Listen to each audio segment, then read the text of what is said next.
Welcome back to class. Yes. So today we're going to be demonstrating the most popular form of Adire Onikon. Now it's called the triangle fold. This fold is used in majority of the Adire batik designs that you see. So this is firstly done and dyed before the designs will then be drawn onto the fabric. So this is called, like I said earlier on, the triangle fold. Yeah, so you take note of where the front of the fabric is. You can tell. Look for where the front of the fabric is. Yes, so which is this for me. And then you fold it into two. Now the same, if you are using, I'm using a piece of fabric here, but if you are doing 5 yards, the way I'm folding now, that's how you fold 5 yards. The full length of the fabric, the full length, the width of it there, then the length of it this way. So after you fold it that way, like this is just a sheet of fabric, you fold it into two. The demonstration I'm giving is if it's for 5 yards, and then you fold it again, on top. Then the one under, you also fold it. So now that's how you fold if it's 5 yards, because the fabric is really long, so you just what they call big triangles. But if you're dyeing, say, a shirt or a 2 yards of fabric, what you do is you fold the fabric into two. If it's a shirt or 2 yards of fabric or 1 yard of fabric, you fold it into two. You fold it again, the one on top, right? You pick it backwards. You press the one under, you hold it, and of course you drop it under too. You press down. Then you pick this top, right? Shibori, now what we have is 1, 2, 3, 4. Yeah, so you pick the two on top, you see? So you pick these two on top and you fold. This is for if you are doing shirt or you are working with 2 yards of fabric, right? And then the one under, you also fold it, right? So yeah, so majority of the time we'll be working with 5 yards. If it's a home project or shirts, this is how you do. So you can pause, watch the video again, and even practice. So but I'll start again from the beginning. So that assuming we're working with 5 yards, you fold your fabric, the length of the fabric, there's the height and then there's the length. There's the length and then there's the breadth. So it's the length of the 5 yards that you are folding. The length of the 5 yards, you fold into two like this. So you are folding the breadth into two. Yes. Then you raise it and you take one back. You smoothen this out, right? Then you pick the one at the back and you also smoothen it out. This for 5 yards, and then the one for 2 yards, you simply take this back again and the one under. Alright, so after we're done with that, remember it's called triangle fold. So you can start from anywhere. You can start like this, you can start like this, but basically you are folding a right angle triangle, right? See? So you can start from here or you can start from here. All you need is just to get a right angle triangle, right? So anywhere you want to start from, you can start from. So when you get your first triangle, please, you're not folding it forward, you are folding it backwards. Do you see that? Yeah, so this is your angle. You're not folding it forward, no, you're folding it backwards, right? So when you fold it backwards, you arrange it again, and then you flip the fabric to the other side. You flip the fabric to the other side. It already gives me an angle, so I'll fold following that angle. So you use it to arrange to the bottom angle for it to be perfect.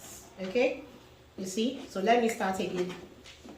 So however, either you're folding from here or you're folding from this other side, it doesn't matter. So you fold, you get the first angle, right? You get the first angle, you smoothen it out. Now remember, not forward but backwards. When you do backwards, you flip the fabric to the back. Now if you're working with 5 yards, you can't be flipping like that. If you're working with 5 yards, by the time you get the first angle, You just naturally raise it up like that, it will, and drag it like it to give you the next one. Then you fold it. When it gives you the next one, you fold, you raise up, you understand, and fold. You understand? But practice makes perfect. So please let's focus on the 2 years for now. You can practice it. So you fold, you make your first fold, okay? You take it backwards and you flip the fabric, right?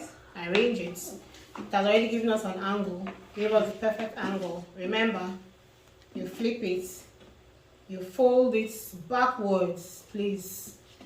Backwards, not forward, right? You flip it, you arrange the fabric so that the angles are perfect. And then what, you create your next angle again. You know, raise the fabric, flip it, arrange it, fold it, and then you flip this down. That's giving you your next angle. So you just be following the angle like that, right? So you flip it, and it has given us what, our last angle.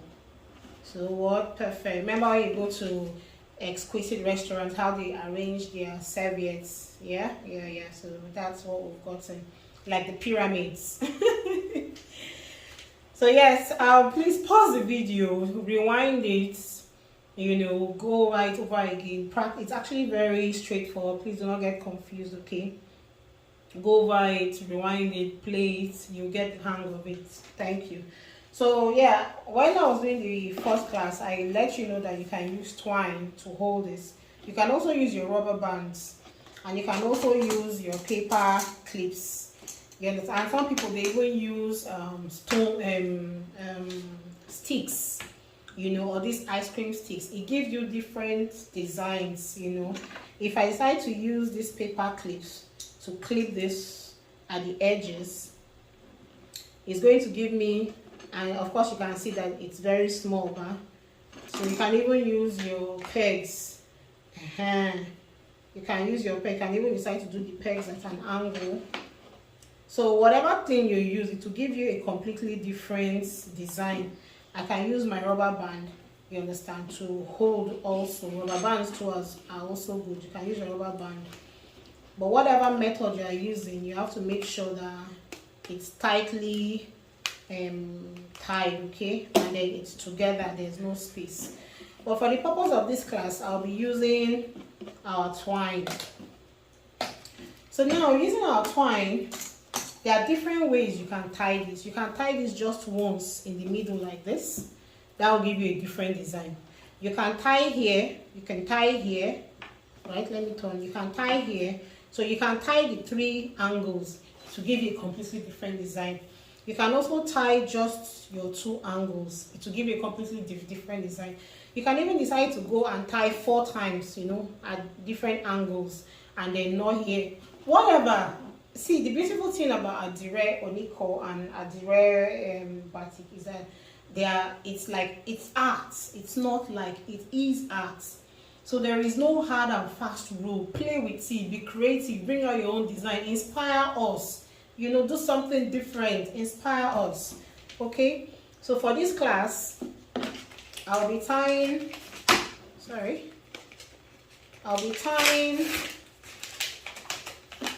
mine in a completely different way, because I too want to see what design it will give to me. I like being innovative. I like innovation, okay? So we also will try, let's do that practical in this class. Let's try it in a different way. But the popular way, but if you want to go with the popular way, most people just tie it here, and some other people also tie it here. Okay, so whatever works for you. So now in this class, I want to be creative, so I'm going to tie it here. So you have to tie it very tight. You have to tie it very tight, so you can see the way I'm dragging it. It has to be very tight. And then make sure that your twine is together. Yes, make sure your twine is together. So I've tied the first one.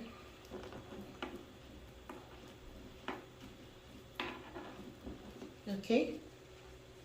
Now tie the other corner. I'll still go back to that place. I just want to tie the corners first, so make sure it is tight. You know.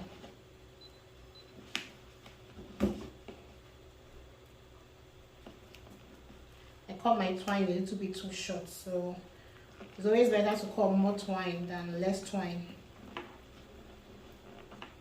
Okay, so you tie it tight, right? So now this is what majority of people do. They just tie it twice and leave it. But now I also want to do it another one. I also want to make another tie here. I want to see the design to give. This is too apart, so like I said, it has to be, your tying has to be together. There's no space in between your tying.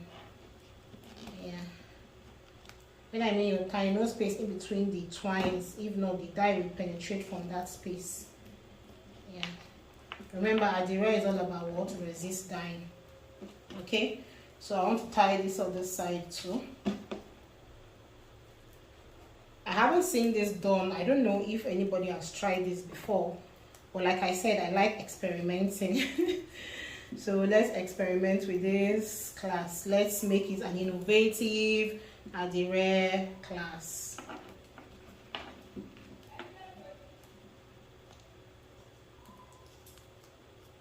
Right, then this up part, if it will allow me, I'll tie it. Let's try. If it doesn't allow me, we leave it, but if it allows me, I'll tie it once.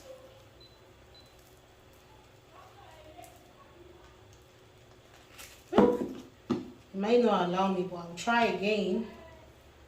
I'll tie it once. Ooh, it may not allow me. But one thing about me is I don't give up easily. So we'll try again. Yes, tight it. And then try again. Yay! So that's the beauty of not worth giving up. So I can't wait to see how this comes out. It'll be awesome to see how it comes out. So basically, that is our triangle in a different way. I tie in a different way too. So yes, see you in the next class. Bye.